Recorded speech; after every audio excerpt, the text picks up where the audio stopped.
lecture written on the hyperplasia of abdominal glands. How dreadful. He had to write it all over again, every single word. Are you sure you wouldn't like a cocktail or a sherry or something?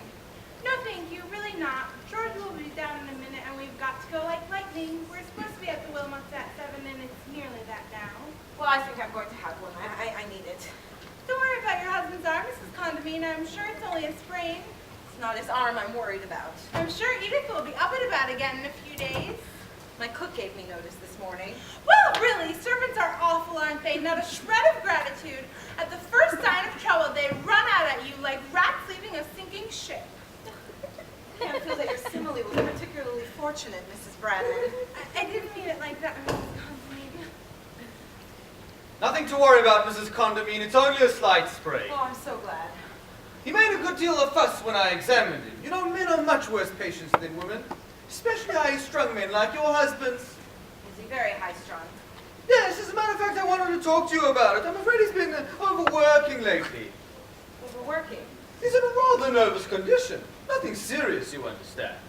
How do you mean? Oh, I know the symptoms. Of course, the shock of the fall may have something to do with it, but I certainly should advise a good rest for a couple of weeks. Oh, you think you have to go away? Yes, in cases like this, a change of atmosphere could work wonders. And what symptoms did you notice? Nothing to be unduly alarmed about.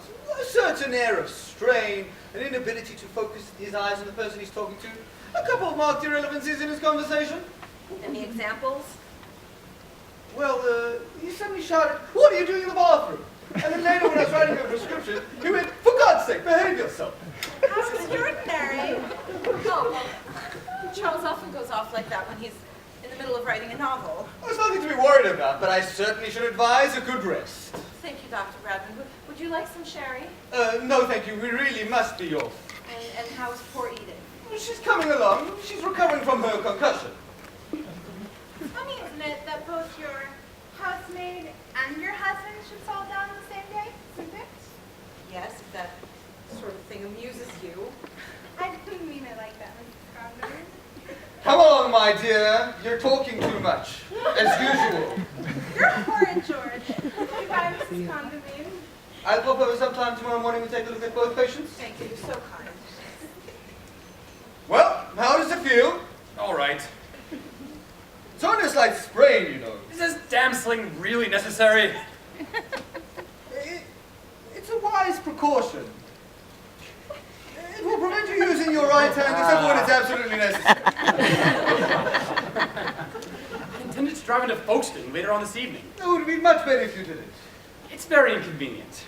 Could you wait to go into Folkestone Oh, another Charles, evening, I can't spend another dreary evening cooped up in this house. I've got a daughter, and besides, I haven't seen a film in 7 years. Allow me to be the first to congratulate you. What's that old man? Charles, be sensible, please, I implore you. Sorry, I forgot. Tell you what, you can drive the car only if you promise to drive very slowly and very carefully. Your gear shift is on the left, isn't it? Yes, Mother. There's a much better way to go in another night. Then use your right hand as little as possible. Fine. Well, on second thought, couldn't you drive him in? I have much too much to take care of in the house, and there's Edith to Tu look ja, no after. gotta Simply can't. Well, I'll let you two fight that out amongst yourselves. But if you do insist on driving, carefully does it. The roads are very slippery these days. Come along, Violet. Goodbye again. Goodbye, Mr. Condamine. Mrs. Bradman.